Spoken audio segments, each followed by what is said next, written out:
En ce temps-là, Jésus prit avec lui ses 12 disciples et se mit à leur dire ce qui devait lui arriver. Voici que nous montons à Jérusalem, et le Fils de l'homme sera livré aux grands prêtres et aux scribes. Ils le condamneront à mort et le livreront aux païens. Ils vont le bafouer, cracher sur lui, le flageller, le mettre à mort. Mais le 3e jour, il ressuscitera. Jacques et Jean, les fils de Zébédée, s'approchèrent de Jésus et lui dirent: « Maître, nous voulons que tu fasses pour nous ce que nous allons te demander. » Il leur dit: « Que voulez-vous que je fasse pour vous ? » « Accorde-nous, lui dirent-ils, de siéger l'un à ta droite, l'autre à ta gauche quand tu seras dans ta gloire. » Jésus leur dit: « Vous ne savez pas ce que vous demandez. Pouvez-vous boire la coupe que je dois boire, être baptisé du baptême dont je vais être baptisé ?» Ils lui répondirent: « Nous le pouvons. » Jésus leur dit: « La coupe que je dois boire, vous la boirez, et du baptême dont je vais être baptisé, vous serez vous-même baptisés. Quant à siéger à ma droite et à ma gauche, il ne m'appartient pas de l'accorder, ces places sont déjà réservées. » Et 10 autres qui avaient entendu conçurent de l'indignation à l'égard de Jacques et de Jean. Jésus les appela et leur dit: « Vous savez que ceux qu'on regarde comme des chefs des nations leur commandent en maître, et que les grands leur font sentir leur pouvoir. Il ne doit pas en être de même parmi vous. Au contraire, celui qui voudra devenir grand parmi vous se fera votre serviteur, et celui qui voudra être le premier d'entre vous se fera l'esclave de tous. Car le Fils de l'homme n'est pas venu pour être servi, mais pour servir et donner sa vie en rançon pour une multitude de gens. » Et du Saint-Esprit, Amen.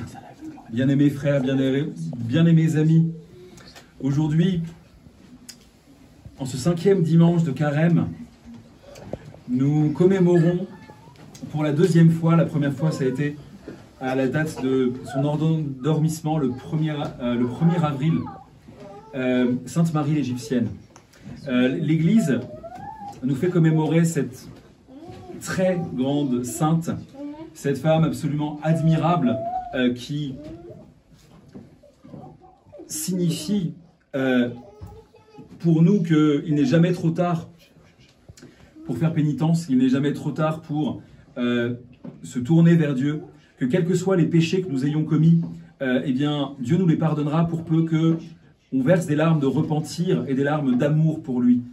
Vous l'avez entendu tout à l'heure, dans la vie qui en a été lue, Sainte Marie l'Égyptienne a commencé de manière absolument incroyable. Elle s'est enfuie chez ses parents à l'âge de 12 ans et a commencé à mener une vie de débauche. Elle était enflammée du feu de la concupiscence, du désir charnel. Et pour autant, c'est cette même intensité du désir d'être aimée qui était mal tournée, qui était tournée vers la terre, qu'elle a pu retourner vers le ciel une fois qu'elle a compris la grandeur de sa faute et qu'elle s'est véritablement retournée, qu'elle a fait ce qu'on appelle en grec la métanoïa, c'est-à-dire vraiment la conversion. Elle a absolument changé de vie. En quelques mots, pour le résumer, hein, après avoir mené pendant 17 ans une vie de débauche, elle décide presque par curiosité, elle était baptisée mais évidemment ne pratiquait pas, elle n'avait pas l'amour de Dieu en son cœur, presque par curiosité elle décide de faire un pèlerinage en bateau pour Jérusalem venant d'Égypte. Et là, au moment d'entrer dans le Saint-Sépulcre, dans l'Anastasis, la basilique de la Résurrection, pour vénérer les reliques de la croix, pour vénérer l'icône de la Mère de Dieu, elle se rend compte qu'une force l'empêche d'entrer dans l'église. Et elle se rend compte, elle a une forme d'illumination, que si elle ne peut pas entrer dans l'anastasis comme cette foule de pèlerins y parvient, c'est parce que son âme est trop noire, c'est parce que ses péchés sont trop nombreux, et peut-être son ange gardien veille et essaie de lui faire comprendre, de la faire réaliser l'étendue de ses fautes. Et là, elle se rend compte de ça, et instantanément, il y a cette pénitence intérieure vue par Dieu. Elle n'a même pas eu besoin de se confesser à un prêtre. Dieu a vu son cœur, et ainsi elle a pu pénétrer dans la basilique du Saint-Sépulcre, dans l'anastasis. Elle a pu aller vénérer les reliques de la précieuse croix, et elle s'est engagée devant la Mère de Dieu de faire pénitence. Et la Mère de Dieu lui a répondu, lui a inspiré la chose suivante: si tu vas au-delà du Jourdain, tu trouveras la paix. Et ainsi, ayant pris 3 pains, après avoir communié au corps et au sang du Christ, elle décide de partir dans le désert, dans la solitude. Elle y restera absolument seule pendant 47 ans. Et pendant ces 47 ans, on nous dit dans sa vie que 17 ans, elle a connu les labeurs de la tentation, de la lutte contre la tentation, puisqu'elle n'a été délivrée de son intense passion pour la luxure qu'au bout de 17 ans de lutte, où à chaque fois qu'elle tombait, elle se relevait, elle implorait la Mère de Dieu de la délivrer. Ainsi a-t-elle vécu la vie véritablement d'un ange une fois qu'elle en a été délivrée pendant 30 ans, et c'est à ce moment-là, vers la fin de sa vie, que le vieillard Zosime, Saint Zosime, qui était un prêtre, un moine prêtre, qui se retirait également pendant la période du carême dans le Jourdain, c'est à ce moment-là qu'il va la découvrir. Il voit un être humain de loin, il se doute, il a une inspiration de l'Esprit Saint que c'est un ascète, et par piété, il veut prendre sa bénédiction, et il veut avoir une discussion spirituelle avec cet être qu'il voit de loin dans ce désert, et finalement elle lui dit: mais je suis une femme. Après qu'elle a essayé de le fuir, jette ton manteau, et donc elle est recouverte. C'est ainsi qu'on la représente sur l'icône que nous avons ici, recouverte du manteau de Zosime. Et pourquoi était-elle nue? Parce que elle n'avait une seule tunique avec elle lorsqu'elle est partie dans le désert, et avec les intempéries, avec les nuits extrêmement froides, avec le vent, avec tout ce qu'elle a enduré pendant ces 47 ans, eh bien, ses vêtements ont fini par tomber en lambeaux, et elle n'en avait plus aucun avec lesquels se revêtir, à part ses longs cheveux avec lesquels on la représente parfois aussi vêtue sur les icônes. Et elle lui raconte son histoire, et comme on l'a entendu tout à l'heure, elle lui demande de revenir l'année suivante, lui donner la communion, et encore l'année suivante pour l'ensevelir. Elle était tellement proche de Dieu qu'elle avait vu à l'avance quelle serait la date de sa mort. Elle est morte le jour de la passion du Christ, qui cette année-là tombait un 1er avril. C'est la raison pour laquelle on la commémore dans le sanctoral des fêtes fixes, le 1er avril, mais aussi le 5e dimanche de Carême.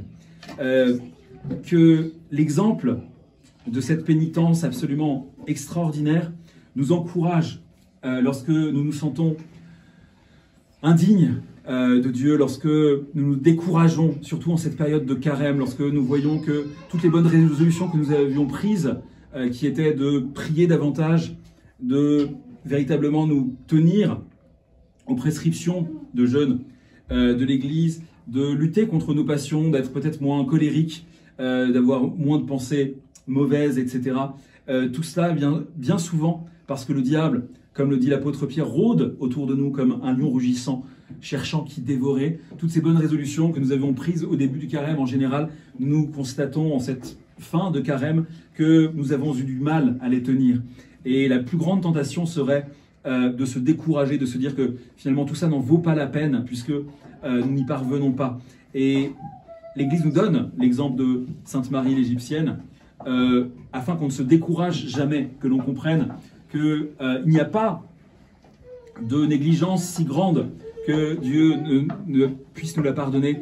Il n'y a pas de péché si terrible qu'il puisse nous séparer véritablement de Dieu si nous en faisons pénitence, et ainsi si nous nous sommes laissés aller à la mollesse peut-être pendant ce carême, ou si nous n'avons pas vraiment réussi à nous en tenir à ce que nous avions prévu, eh bien voilà, que nous reprenions courage. Il n'est jamais trop tard.